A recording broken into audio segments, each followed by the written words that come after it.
We all have so many people around us, including our friends, family, relatives, and इन सारे लोगों में से कुछ ही ऐसे लोग होते हैं जिनके साथ हमारा रिलेशनशिप मीनिंगफुल होता है। मीन्स कि वो जेन्युइनली हमारे हमदर्द होते हैं, हमारे साथी होते हैं। एंड जो बाकी सारे और लोग होते हैं उनके साथ हमारा रिलेशनशिप उतना मीनिंगफुल नहीं होता। Even though it's true from your side, but वो उनकी साइड से उतना ट्रू नहीं होता ड्यू टू सम रीजंस। कुछ दिनों पहले मेरी लाइफ में एक इंसिडेंट हुआ जिसने मुझे बहुत बड़ी लर्निंग दी related to people around us. मैं वो तुम्हें बताता हूँ। मैं अपनी बात करूं तो मेरा शुरू से स्टार्टिंग से एक ही दोस्त रहा है। मतलब बॉन्डिंग मेरी एक ही दोस्त के साथ बनी और किसी के साथ वैसी बॉन्डिंग नहीं बनी। बाकी सारे वैसे दोस्त हैं जिनको मैं जानता हूँ, वो मेरे को जानते हैं, बातचीत होती है, बस उतने तक ही है। तो एक्चुअली हुआ क्या, मैंने अभी 1-2 महीने पहले अपने स्कूल के बिहाफ पर एक कंपटीशन में गया था और वहां पे पता नहीं क्या हुआ, क्या रीजन था, हमारी प्रिपरेशन सही नहीं थी और कुछ हम हार गए, वी लॉस्ट।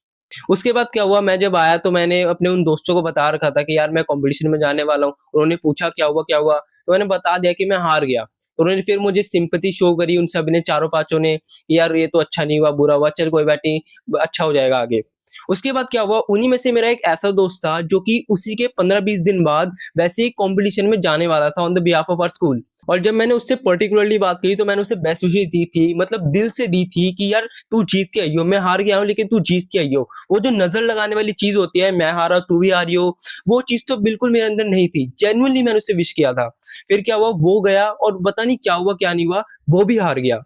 उसके बाद जब वो आया उसने बताया कि ऐसे-ऐसे हो गया है, पूरी कहानी उसने मुझे सुनाई। फिर मैंने कहा कि यार तो तेरे साथ तो जेन्युइनली गलत हो गया है। उस टाइम पे तो उसने मुझे कुछ नहीं कहा। उसके बाद क्या हुआ, जब हम 4-5 दिन बाद 4-5 दोस्त ऐसे ही साथ में आए थे, तो उस टाइम मैंने नोटिस किया कि उसने क्या किया, उसने थर्ड पर्सन को ऐसे टॉन्ट करते हुए बोला कि इस साले ने ऐसी नज़र लगाई है ना कि भाई मैं कॉम्पिटिशन में हार के आ गया। मतलब जीतता-जीतता मैं हार के आ गया। टीचर्स बोल रहे कि मेरा बेस्ट है लेकिन तब भी मैं हार के आ गया। इसने ऐसी नज़र लगाई है।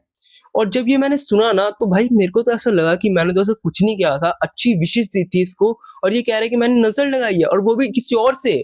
उस चीज़ ने बहुत ही तगड़ा वाला ना मुझे कॉन्क्लूजन दिया जो कि आगे चल के बताता हूँ। एक और चीज़ हुई, उन्हीं में से मेरा एक और ऐसा दोस्त था जो कि मतलब बहुत ही ज़्यादा ना टॉक्सिक था, हद टॉक्सिक। मतलब जो बंदे होते हैं ना कि कहते हैं कि if school is the key to success then why don't teachers drive Lamborghini, और कुछ सारे फेलियर्स होते हैं, उनमें से था। हर वक़्त गालियाँ देता रहेगा, मतलब चुगली करता रहेगा, दूसरों की बुराई, मतलब अबे ऐसे तो होते नहीं, ये तो कुछ नहीं है, ऐसे तो मैं तो करोड़पति बिज़नेस बनाऊँगा, ये वो, और करता कुछ नहीं है। वो मतलब फेलियर है। वैसे बंदों में था बट स्टिल में रहता था बिकॉज़ थोड़ी बहुत ना बकैती होती थी। उसके बाद क्या हुआ, एक बार ना मज़ाक-मज़ाक में उसने मुझे चाँटा मार दिया। तो मैंने ना उसके बाद मेरे को लग गया था, तो मैंने उसके ना गर्दन पे 2-4 मारे। मतलब मैं ही मज़ाक ही कर रहा था उस टाइम पे, मज़ाक-मज़ाक में। उसके बाद क्या हुआ कि मैंने उसे मार दिया बट मुझे था कि गाल पे मारना है, ठीक है? उसको लग गया था कि अब मैं नहीं मारूँगा, फिर वो नॉर्मल हो गया था। तो मैंने नॉर्मल में ना अनजाने में उसके मारा गाल पे। उसको भाई इतनी लग गई वो, पता नहीं उसको कितनी लगी, वो भाई मतलब एकदम सीरियस होके ना मुझसे लड़ने आ गया था।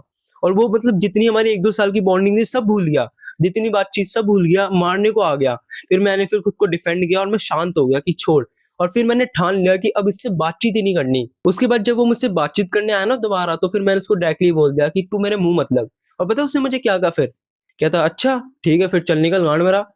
ऐसे उसने मुझे बोल दिया और मेरे को तो ऐसा लगा ना भाई, मतलब कि मैं इसके लिए भाई कोई आइटम थ्रो करने वाला था क्या? इसका मतलब था बकैती करने का पार्टनर का, तो ये मेरे साथ था। अब इसका मतलब निकल गया तो किसी और के साथ जाके बकैती करने लग गया। इसको अब कोई फ़र्क भी नहीं पड़ रहा है मेरे ना होने का। तो इस चीज़ ने भी ना बहुत तगड़ा कन्क्लूज़न दिया मेरे को। एक बात समझो, तुम्हारे आस-पास जितने भी लोग हैं ना, वो लोग चाहे जताएँ या ना जताएँ, अंदर ही अंदर हर कोई तुमसे जलता है। तुम्हारे साथ जो भी अच्छा हो रहा है, वो क्यों हो रहा है, ये सोचकर जलता है। लोग तुम्हारे मुँह पे तो तुम्हारी बड़ाई कर देंगे, बट पीठ पीछे तुम्हारी बुराई ही करेंगे, चुगली ही करेंगे, तुम्हारे बारे में गलत बोलेंगे, बुरा बोलेंगे। लोग तुम्हारे साथ तब तक ही हैं जब तक उनका मतलब है तुम्हारे साथ। एक बार उनका मतलब निकल गया तो वो लोग तुम्हें ऐसे मतलब थ्रो कर देंगे ना जैसे तुम सोच भी नहीं सकते।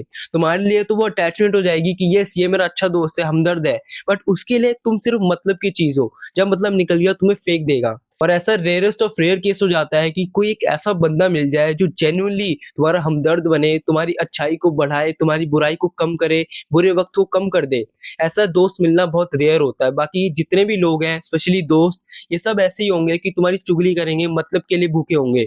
एंड स्पेशली टॉक्सिक बंदे, मतलब जो कि ऐसे होते हैं ना कि जिनको खुद कुछ नहीं करना होता बट वो कंप्लेंट करते रहते हैं, हर वक्त एक्सक्यूज बनाएंगे, प्रोक्रेस्टिनेट करेंगे, ऐसे बंदे, उन बंदों से तो स्पेशली दूर रहना, क्योंकि ऐसे बंदे तुम्हारे पास सिर्फ तब तब आएंगे कि मतलब जब तुम्हें लगेगा ना कि यार इस बंदे के साथ थोड़ा टाइम पास हो जाएगा, तब तक वो आएंगे और तुम्हारा तो टाइम बिगाड़ेंगे प्लस तुम्हारा माइंडसेट भी डिस्टर्ब करेंगे। इनसे तुम गलत हैबिट सीखोगे, इसलिए इनको भी हद से ज्यादा अवॉइड करना। ओवरऑल यही कहना है कि मतलब अपने अंदर ना वो एबिलिटी बिल्ड करो कि तुम बंदों के इंटेंशन समझ पाओ कि तुम्हारे पास जो कोई आया है वो क्यों आया है, क्योंकि 90% तुम्हारे पास मतलब के लिए ही आएंगे। तो तुम्हें ना उनको वैसे ही ट्रीट करना है, ऐसे ही नहीं कि तुम हर किसी को एकदम जेन्युइन काइंडनेस वाला ट्रीटमेंट दे दो, हर कोई उसके लायक नहीं है। ये बस समझो, हर कोई वैसा नहीं है। ज्यादातर लोग तुम्हारे पास मतलब के लिए आते हैं, तो उन्हें वैसे ही ट्रीट करो। ऐसे नहीं कि तुम अटैच हो जाओ उन बंदों से कि ये तो मेरा हमदर्द है, किसी ने चार मीठी बातें बोल दी बस मैं तो वश में हो गया उसके। वैसा नहीं करना है। तुम्हें बंदों को समझना है, उनके इंटेंशंस जानने हैं एंड उन्हें वैसे ही ट्रीट करना है। एक बार उन्हें रियलाइज हो गया कि इस बंदे को समझ आ गया है, तो वो अपने आप ही डिटैच हो जाएंगे और तब तुम्हें रियलाइज हो जाएगा कि ये मैं सही था। इसीलिए इंटेंशन समझो और उन कुछ लोगों को जो तुम्हारा काइंडनेस डिजर्व करते हैं उन्हें ही वैसा ट्रीटमेंट दो। बाकियों को वैसे रखो कि मतलब ये है तो भी ठीक है, नहीं है तो भी कोई बात नहीं, इनका कोई रोल नहीं है मेरी लाइफ में, वैसे रखो। लेसन तुम जितना जल्दी सीख लोगे, जितना जल्दी बंदों के मतलब उन बातों से अटैच होना, उनसे अटैच होना छोड़ दोगे, मतलब ये है तो भी ठीक है, नहीं है तो भी कोई बात नहीं, उतना ही बेहतर तुम्हारे लिए होगा। अदरवाइज लाइफ सिखाएगी तो बहुत दर्द होता है। I hope you got the point.